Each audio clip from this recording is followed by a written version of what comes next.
happiness results in team spirit, which results in retention. I don't think a lot of people think about their teams needing a community as well. Recognize that downtime is a key part of uptime. That there's so much talent worldwide, and when you hire remotely, you're given access to this incredible pool of talent. How do I do the most valuable, powerful stuff quickly so I get more done, but I don't burn out?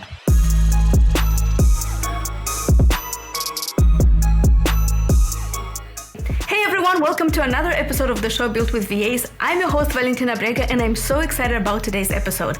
I have this amazing guest. His name is Steven Puri, and we will talk about how to build remote teams that can deliver results no matter where they are in the world. And I'm going to let Steven go into these details more, and I can expect this to be a super valuable, very impactful episode. So Steven, thank you so much for joining me today. How are you? Valentina, thank you for having me, and super excited to share some of the things that I've learned. I learned a little bit about you just from our quick conversation, but maybe you can tell our audience who you are and what your accomplishments are, and you know, just tell us about you. I would be happy to talk about me all day long. I'm kidding. I'll keep this short. So the thing that I think is very applicable here is I'm one of the few people who have both been a senior executive at a couple of film studios. So I've run motion pictures, which are very specific high pressure projects. And I'll talk about why it's applicable. And also run remote tech companies. So I've run 3 companies, 1 successful exit, 2 failures.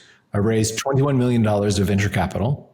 And in doing that, saw that with remote companies, there are some great lessons from the way films run that can be applied to increase team spirit, team efficiency, retention, productivity. And that's really what I do now is I share those lessons. Okay, so this is very interesting. I also like the fact that you mentioned you had successes, but you also had some failures, right? Absolutely, yes. Painful ones. Oh. Painful ones, but are they useful? Like, what did you learn from them? Are you grateful that you had to go through that experience? What did that mean for you? Okay, so I'll tell you this. When I in film had risen up to be an executive vice president at DreamWorks on the DreamWorks lot, producing for Kurtzman Orsi, and I was at 20th Century Fox as a vice president at 20th Century Fox. So there I ran like the Die Hard franchise, I ran the Wolverine franchise, a bunch of stuff. From the outside, a really great job, super fun. At a certain point, I was like, I don't know if I'm gonna wake up and be 40, 50 years old, proudly telling my children, hey, daddy just made Die Hard 9. Like, I've been paid for your college, but it's not really a good movie, right? So I decided to get out of there and get back into tech, which is where I'd started. I was originally a software engineer for IBM when I started my career. And I was like, you know what? If I get back into tech, I can create small companies.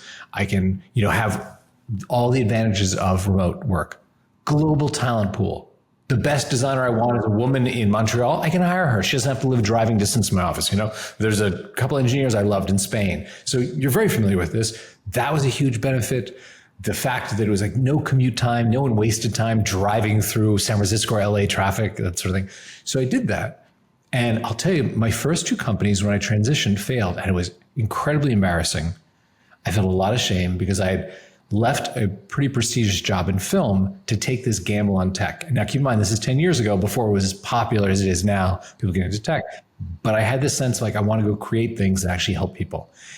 And I knew all my friends were watching from film. They're like, oh, he left the tribe and he's going to go do this crazy thing. And when those companies didn't work, like one company, it was essentially like a collaborative Instagram.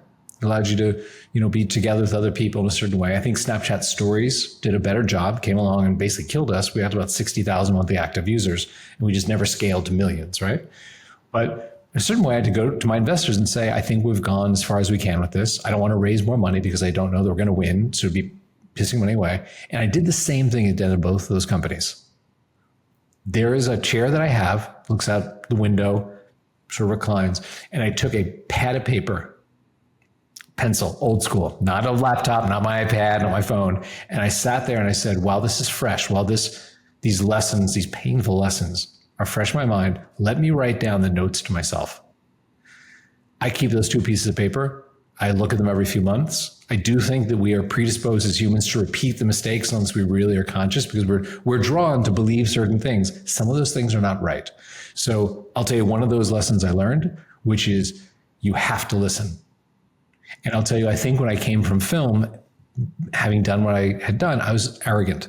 And I had a vision of what this should be. I built it. There were people who worked for me on my teams or people that we worked for, the users.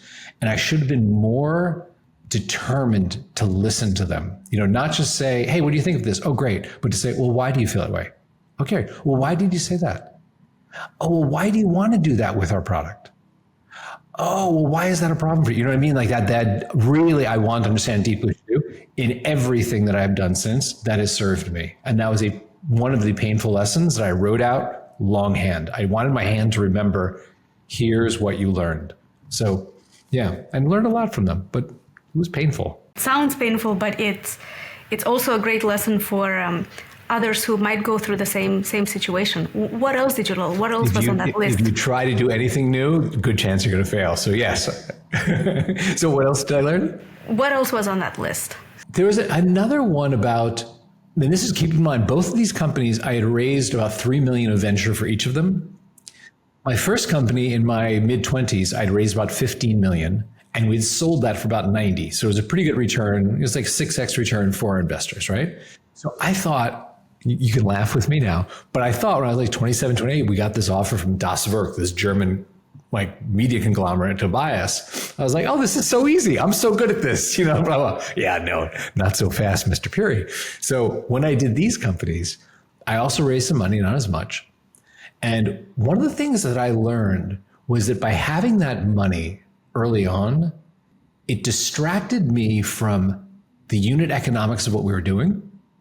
Because when you have like $3 million in the bank and you're like, oh, well, on every user we're losing some money, but we'll figure it out later sort of mentality, it doesn't discipline you to say, no, every user needs to be delighted to the point where we can support this company. Because there's a mindset around raising where it's like, well, I'll raise a pre-seed, and then I'll raise a seed, then I'll raise a Series A, then I'll raise a Series B, and I'll just keep raising money. And maybe even my business doesn't make sense as a business, but I'm always counting on, I'll just go get more venture money. So that was a second lesson for me. I was like, don't let the money in the bank distract you from, are you actually having positive unit economics? That was a big one. And I'll tell you, a third one was, how can I help my team be more efficient? Like listening to the team, not just the users, but listening to the team and say, what could we do to increase our retention? What could we do to help you in your day? Like, where are the points in your day where you feel friction, or you feel like you're procrastinating, or you feel disengaged from everyone else? Tell me more about that. That was another one. That's amazing. And the team that you had, was it local? Was it all remote? Nope, remote. No, since I left film, I've been a big fan of remote. And I'll tell you this is what people don't necessarily, unless you've worked in film, understand, is film for decades has done remote hybrid in real life, in person, hybrid remote. When you start a film, it's a couple writers writing, in their boxer shorts at home, meeting each other in coffee shops. And eventually maybe you go and you have some lunches or dinners with producers trying to pitch your ideas. And then one of your ideas gets some traction. So you go from remote to hybrid, where there's a little production office set up. Maybe 1 or 2 days a week, you go in, you meet with the director, you get notes, you meet with the costumer or the location scout. You talk about, what should this look like? Oh, can we shoot this in Eastern Europe? Can we shoot this in Malaysia? That sort of thing. And then you go back the other 3 days of the week and you're working at home, writing, right? Eventually you're on set. It's $100,000 to $125,000 a day. You were there all day, all night for principal photography. It's super, RTO. And then you go back to hybrid when like editors, picture editor, sound editors, Foley artists work on it. And then eventually you're back to remote.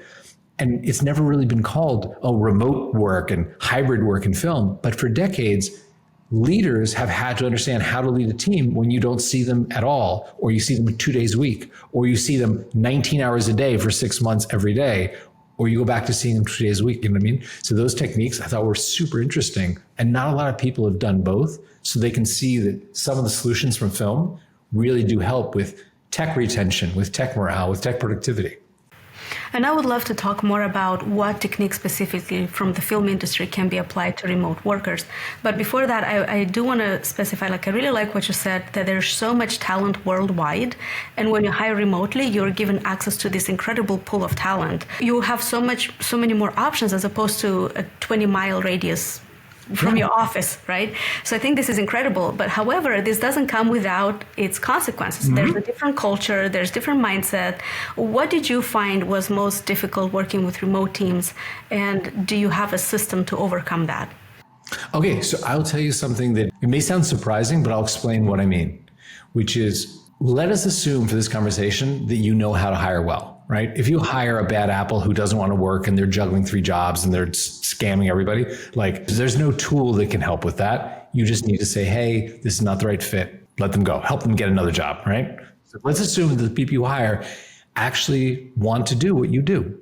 Number one thing is, I found that value alignment is super important. People need to believe that what they're doing is meaningful in some way. It may be that your company services another market. It may be that your company produces an actual good or produces a service or whatever it is, but they need to believe that that actually contributes somehow to something that they believe, which really goes back to a great book called Flow by Mihai Csikszentmihalyi. And if you've heard about flow states, which you're nodding your head you have, like when he talks about, oh, you have that experience where you look up and like you've done a tremendous amount of work. You didn't fidget, you didn't go to the fridge and check, you didn't go to the bathroom, you didn't do anything, but you go, wow, I've gotten most of my work done and it's like noon, right? That is a magical feeling.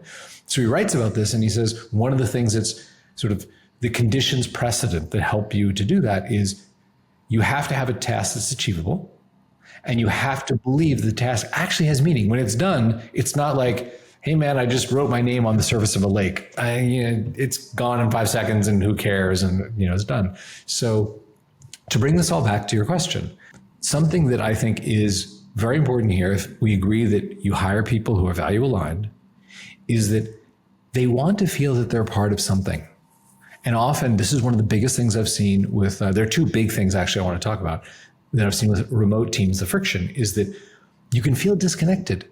On some days, you just feel like I'm here alone. Am I really that engaged with this? Should I go to the fridge? Should I do a load of laundry? Is anyone going to know or care, right? And for example, in the platform that I built around these ideas, Sukha, which means happiness, right? In the Sukha, we have a group chat where as you finish things, you can post them to the group and be like, oh, I finished, we squashed that bug in the iOS app, and everyone can sort of like drop emojis on it and it'll say like, oh, Steven, closed this ticket in, Jira, whatever, in 2 hours. And people can ask you about it. Like we have a group chat that's open to anyone in the world right now. It's fun because some people are like doing their dissertations or they're writing blogs, they're guest writing blogs or ghostwriting things. And they'll post and they're like, oh, I just finished a blog post. And they'll post a URL and people will go to it. And it starts to make you feel like I'm part of a community, even though I'm sitting here alone, because that sense of community, I think, is very important. As one of our members said to me more eloquently than I have said it, we were talking about this sense of in our platform, there's a community, right? And technically what we build is a focus tool to help you focus, get into a flow state, do your work faster, better, right? But there's also this supportive community. And she said this to me. She said, I can go down to the Nike store and I can buy a pair of running shoes, right? Left shoe, right shoe, put them on my feet, go run. Absolutely, that is a way to do it. But she said 100 million people belong around the world to the Nike Run Club. Because when you are with people, you run further, you run faster, you're more accountable. The days that someone needs, some energy to hold them up, you're there to go, oh, Valentina, come on, let's go do this. And the days that you don't feel like running, Valentina is there for you to say, come on, it'll be quick. Let's go get a quick run in before. She's like 100 million people have proved this out. Community is powerful. And what's interesting? That I think a lot of entrepreneurs, they understand the value of community for themselves. They join masterminds, they join different, they attend different seminars, events, because we say entrepreneurship is lonely, right? Like nobody understands what you go through. So you need to be surrounded with other entrepreneurs. But I don't think a lot of people think about their teams needing a community as well. I don't think we focus so much on us as entrepreneurs, like I need to be understood and felt, but we don't put so much effort into bringing the team, making them feel like they're part of something big.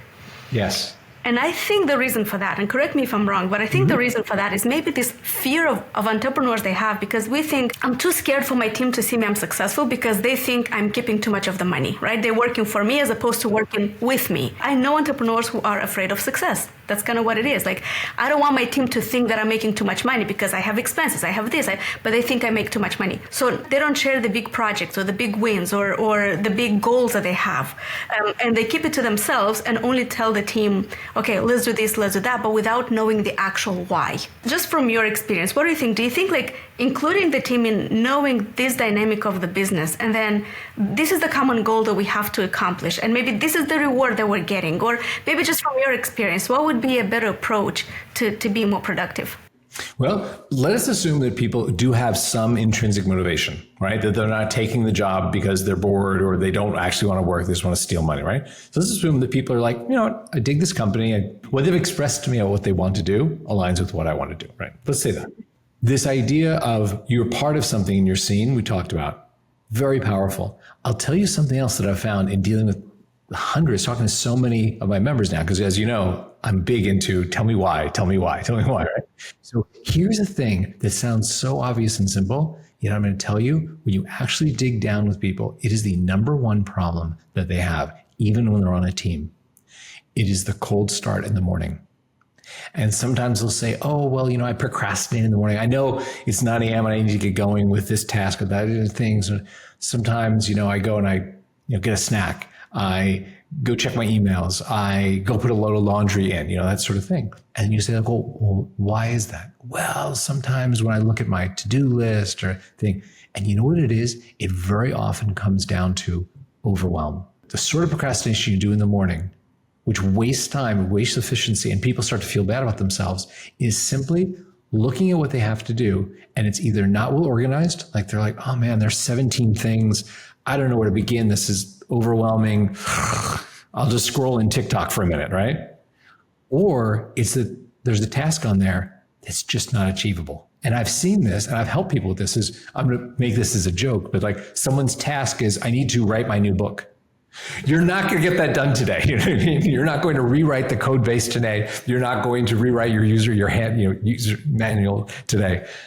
So we have a smart assistant in our platform that looks at your task list with you in the morning to get you over that hump so you can get going quickly.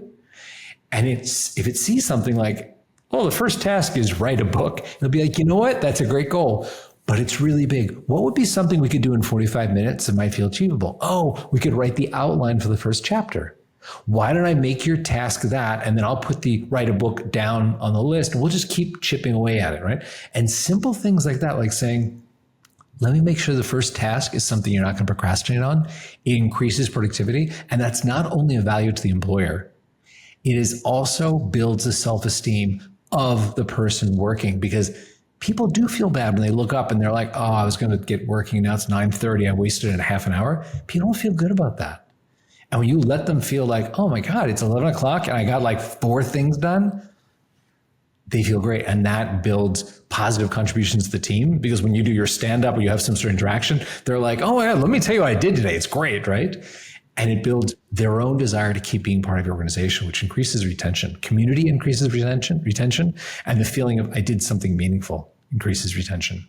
Mm-hmm.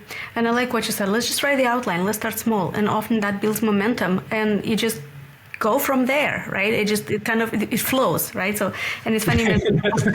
Hi, she sent me hi. It flows. I know. It flows, yeah. And it's funny you mentioned the book Flow. Yeah. I was just going to say, one of the things we also do, because this is the number one problem I hear from people who procrastinate in the morning, is that cold start. And the procrastination is, number one, let's make sure your first thing is achievable. Number two, we only allow you to put 3 things on your this session list. Because if you look at 3 things, you go, oh, I'll do that outline, I'll do the thing. Da, da, da. When you look at an entire list of like everything my boss has assigned to me, everything the client wants, the inertia of getting going so bad. So we make sure it's like, be realistic, choose 3. We're going to block the others out while you're working. So you're going to feel like that momentum build. And you're like, I got all 3 done. I'm going to kill it today. That's amazing. I made a YouTube video actually about the flow and how you said it has to be challenging. If it's too easy, then you don't feel like you're contributing, right? You don't feel satisfaction, because it needs to challenge you just a little bit. Not so much that it's impossible and discourages you, but a little bit above your capacity, so you feel proud that you are actually able to do it. So I think this is kind of ties into what you're saying. It's like, when you say write a book, this is the big unachievable goal that will discourage you. Yeah. as opposed to, okay, let's just do for like, not something super simple, like let's write the title or something, but like let's have the outline for just 45 minutes and focus and get it done. And then from here on, you kind of get into the flow state and you start, ideas just come to you naturally. And what you're sharing, I hope, is so helpful for your audience, because I'm sure you have, and I've read a lot of the books by the smart people who have spent a lot of time studying, the Clears and the Newports and the Csikszentmihalys, and go down the list. There are about a dozen books that are very well written on this topic. They all kind of say the same thing. To be super honest, like they come down to these core ideas. They have their own vocabulary. They have to sell you their book with their lexicon. But what I wanted to do is say, hey, you don't need to read these 12 books.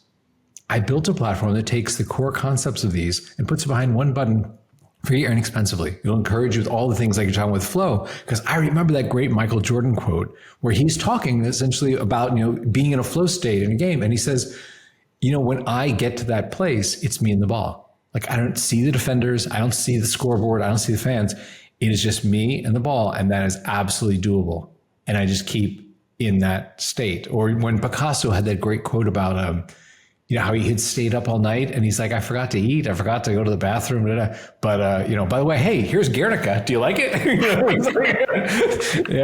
And those are true. And the challenging thing you said is very true too, which is you can't ask Michael Jordan to paint Guernica and you can't ask Picasso to throw a basketball. Like that's a mismatch. Like Mihai talks about, it's like you have to have a skill set that applies and it's challenging, but not out of reach where you're like, I can't do this. You're never going to be in a flow state. That's really, really important. And also to do that, what I was going to take it is like, you have to also leverage your team, because I don't think a lot of entrepreneurs maybe get to know their team so well. I remember one case in my company when I said, I had a meeting with my whole team and I said, this is what I'm working on right now. This is what I'm struggling with right now. Do you know anyone you could recommend that maybe we could hire who can help us solve this problem? And one of my team members said, I would love to give it a try. I would love to, I'm passionate about this. I would love to give it a try and I have some extra time. And I said, absolutely, let's start here. And she turned out to be absolutely amazing. And this became her priority in the company.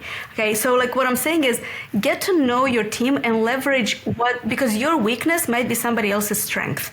And you don't know this if you're not just having this conversation and leveraging, because we're all people, right? We all have our talents. And so just get to know them better. That is great that you have a culture in your team where people feel comfortable raising their hand going, could I take part of this? Like I might have something that applies to this. I also wanted to get back to what you mentioned earlier about the film industry and some of the things you learn and how it applies to remote teams, because this is going to be the unique take that I've never heard anywhere else. Mm-hmm. And I'm trying to think for myself, like what could be some of these lessons? And honestly, I don't know if I can figure it out. Let me give you an example of something, and I'll tell you how I learned it, because I was very lucky. I went to the University of Southern California in Los Angeles, right?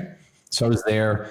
I was a software engineer at the time, but I kind of fell into film. I had a lot of friends who were doing that and got into that. So I was working when I was a senior at USC. I was working at an ad agency that did trailers for movies. Did a lot of Warner Brothers movies, a lot of Buena Vista, which is Disney. And so my responsibility there was I ran the writer-director department. So when we'd get a movie in that was coming out later that year or next year or whatever, get a rough cut, you'd find a writer-producer, be like, hey, Valentina, you did that great job with that romantic comedy last summer. Here's another movie. It's similar sort of thing, right? So I would assign them and sort of manage them. Agency is run by two guys, and both amazing guys. Amazing guys. One of them is still a friend. The other sadly died, but the other is still a friend. So Jeff comes in my office and he always calls me Stevie. I appreciate you calling me Steven. He always called me Stevie. Didn't care. So he comes and goes, hey, Stevie, Bart?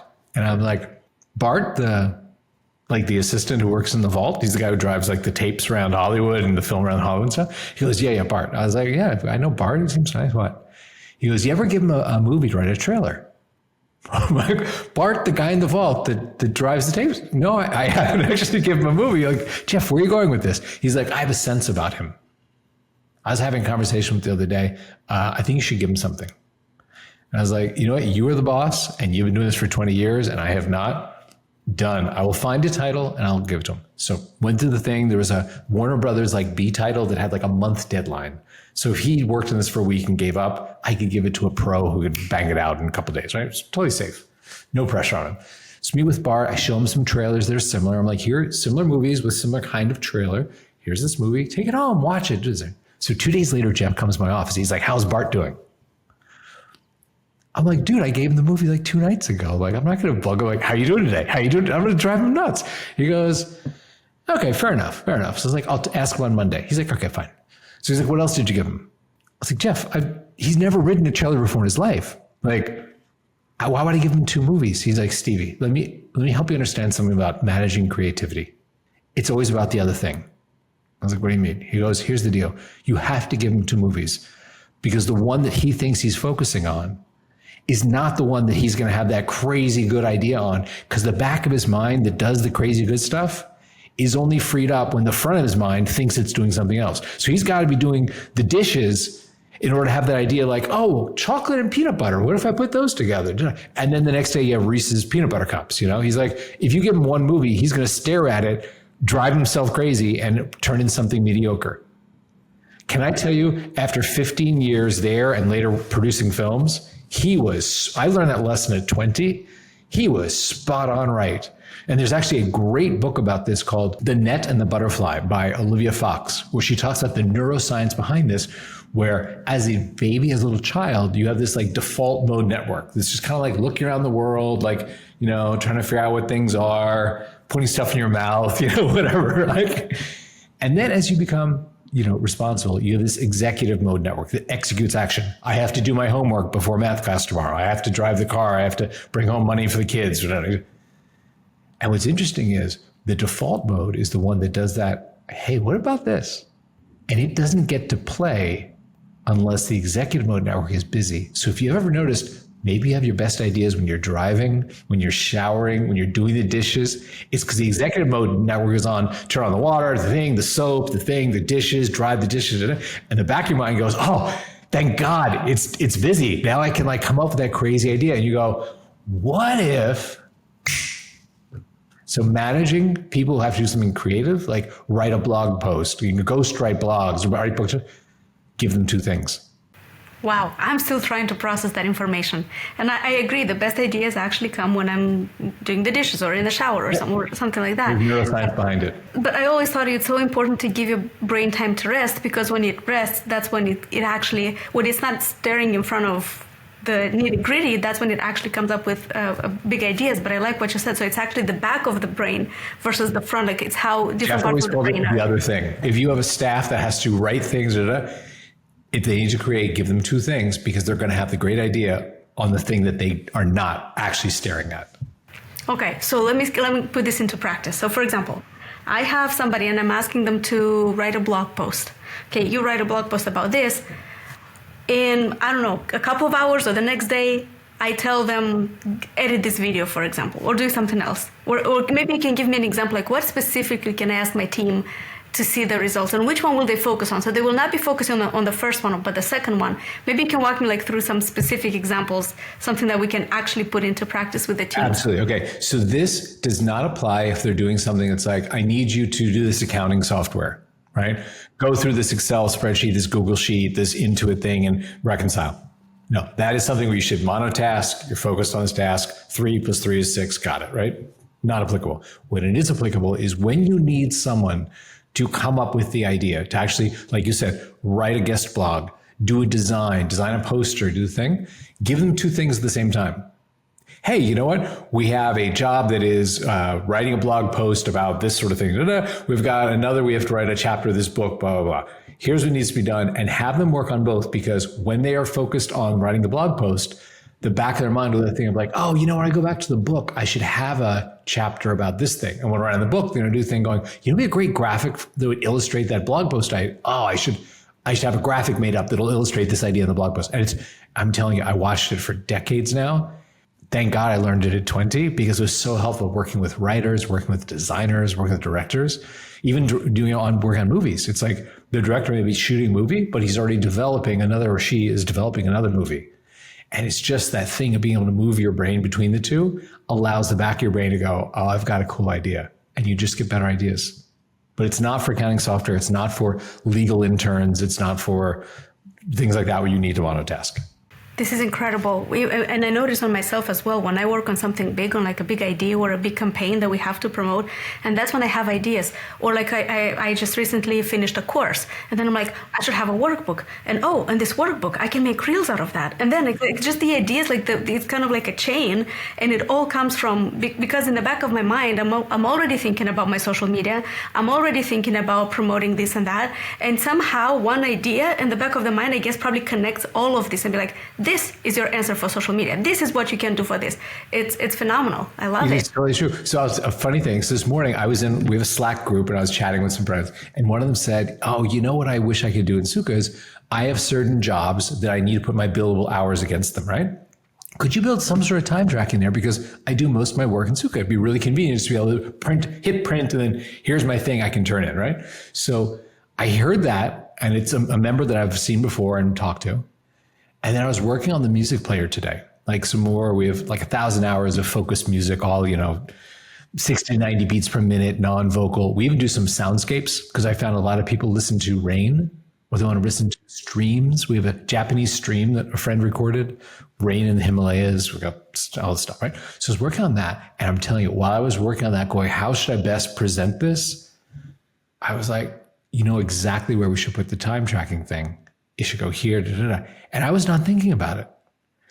But in the course of staring at the music player, the back of my mind remembered, you got to deal with the time tracking thing. And it was like, I have it solved for you. Thanks for giving me a little time to think. And I was literally talking right before you and I spoke. I was talking to an engineer friend of mine being like, this is what we do. It's incredible. I love it. It's really fun. Once you start to understand the way the brain works, it's actually like a game. It's like super fun. Yeah, I love it. Do you recall any other stories or any other aha moments or something that can be applicable to teams? I think really the big ones that I would say are, if you help people where there's friction, like we talked about the cold start thing in the morning, biggest source of procrastination that I've seen, right? Number one. So getting over that. Number two, this idea around if you're managing creative goals, always have the other thing.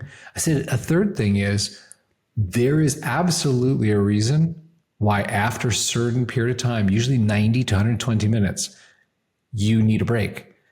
Some of it has to do, and actually Huberman has a great podcast about the brain glucose level, where if you're actually thinking and working for like 90 minutes, the decay in essentially your brain fuel gets to the point where you just stop really being able to understand what you're doing.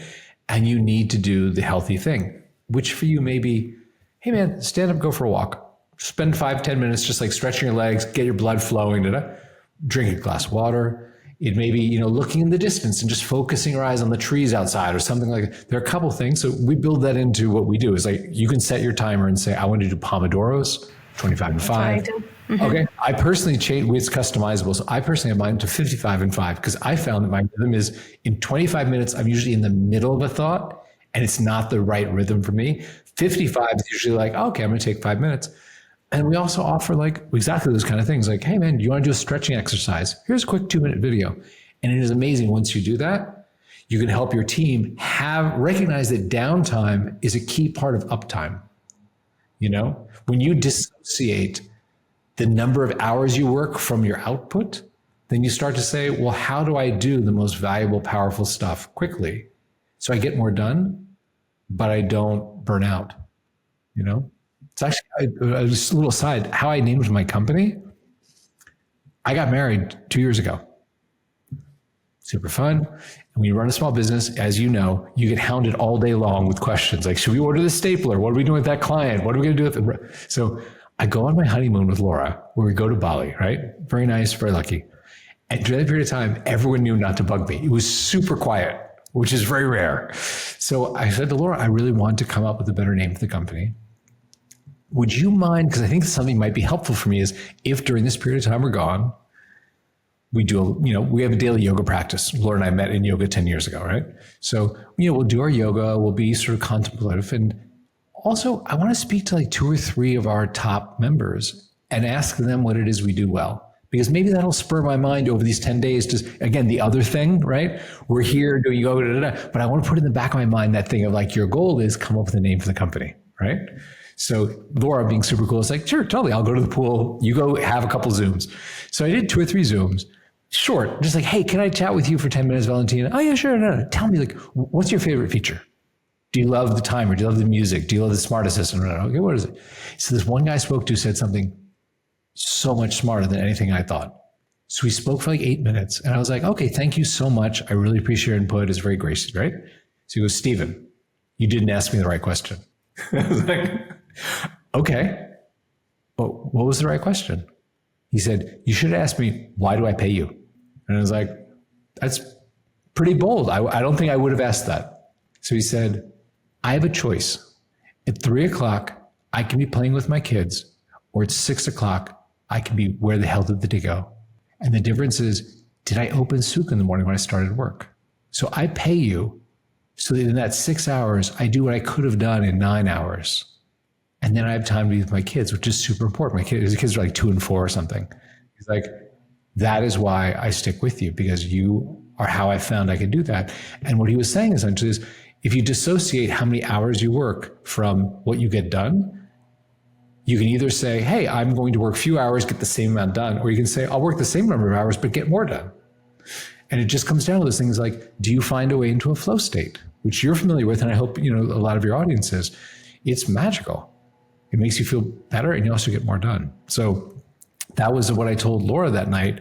And she said, you know what? I think you've been focused on naming your company something around, focus or productivity or things like that. She said, I think actually you should call it Sukha, which is a Sanskrit term you hear a lot in yoga, which is that sense of self-fulfillment. It's like, I'm doing the thing I'm meant to do. I'm great at it. It feels really good, and it yields happiness. That's beautiful.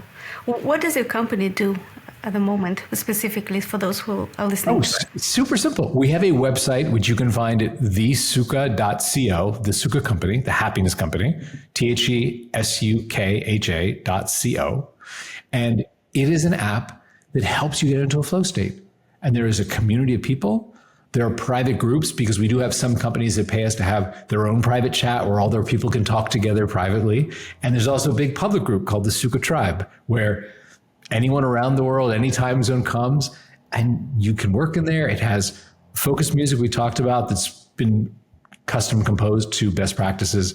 It has Pomodoro timers. It is task lists. It is a smart assistant that helps you get going in the mornings. You just get going faster, that just guides you through your day and says stuff like, for example, if you put on your task list, oh, I need to write this blog post today, and you allocate 30 minutes, it's smart enough to say, hey, you know what? Every time you're on a blog post, it usually takes you more like an hour. Why don't we make the estimated time an hour? Because we're going to be able to slug it in your day and you'll meet your deadline, as opposed to keep saying you're going to do it in 30 minutes and you never actually can get it done in 30 minutes. Little things like that just reduce the friction from your day and help you produce more and be happier. And again, happiness results in team spirit, which results in retention. This is amazing. I feel like I could talk to you all day about I'm passionate about productivity. I know, that's why we're here. Yeah, I use Pomodoro techniques. I'm actually going to customize it as well and make it to 55-5 versus 25-5. Try it. Because when I get to 25, I'm like, I don't want to take a break. I'm skipping the break and I just hit another 25 minutes. So I think my rhythm is closer to yours as well. And also I found out that I work better in the morning, so I protect my time. Like the mornings is now when I take any meetings. This is my most thinking, this is my prime thinking time when I make decisions, right? But all the meetings, they happen in the afternoon, checking emails, all of that. So there's a lot of things, like I'm so passionate about everything you're mentioning here about this improvement. I love that you said that. I love that you said it, because I do the exact same thing. My calendar from 9 to noon is blocked. You cannot book a meeting with me, which is why we're talking right now. Exactly. And my team knows that. I have a team of virtual assistants from around the world, and they know no meetings happen in the morning. And that, I usually have 6 things on the list to do today, but the mornings, it's like, what is the one needle moving activity that I'm doing? What is my focus? Is it social media? Is it this? Like what I'm following Alex Hormoz's advice, spend 100 minutes a day for 100 days in a row on something that you want to change. So this is when I focus in my best time on making that needle moving activity. I love that you do that with your team, because here's another freebie idea that we didn't even touch upon, which is when you do research on flow, either on yourself or you read about all the people I have, right? It's true. When you interrupt your brain, it takes you on average about 22 minutes to get back into a flow state, right? To get back into that sense of focus. And if you do something where it's like every hour or 90 minutes, you have, some sort of meeting or some check-in, it's like you're in flow for 16 minutes and then, oh, I got to go to that meeting. And when you tell everyone in the company, you know what, this time is sacred. In this 3 hours, I want to enable you to do 6 hours of work, and I'm not going to bug you. We're not going to bug each other. The amount of work you get done. My entire company, 9 to noon, my time central, same as yours. That time is sacred, and I can't tell you how good it feels at noon. And I'm like, wow, because the rest of the day, right, is Zooms and it's, back and forth in Slack and it's shipping stuff and doing QA. But in the morning, all the good work. Yeah, I love it.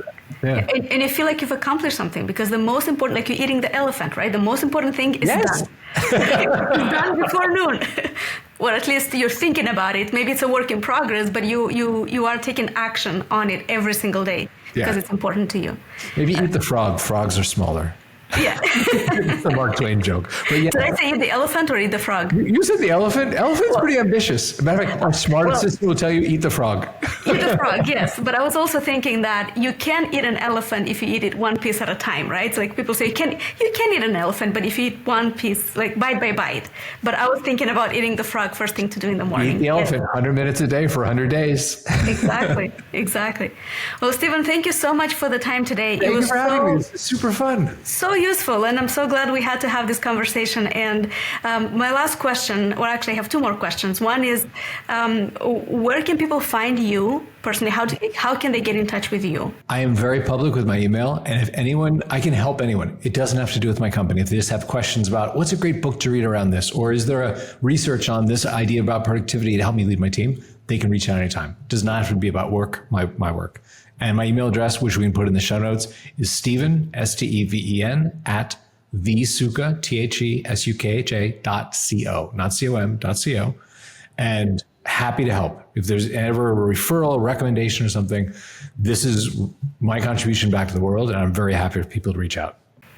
And one last question, is there anything that I or my audience can do for you, or anything that we can do to help you for your time today with us? That is so sweet. I'll tell you, everyone who wants, our platform is free at first. We have a free trial.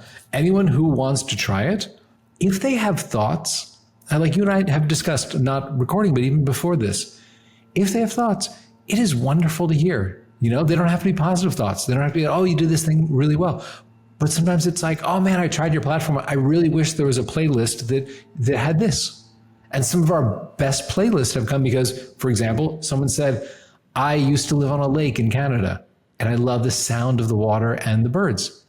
We found a recording of Emerald Lake up near Banff, and it's a playlist, and it just makes someone happy. So I love any sort of criticism, any sort of thoughts. The greatest gift is, here's something you could do better. Oh, thanks. I can do something with that.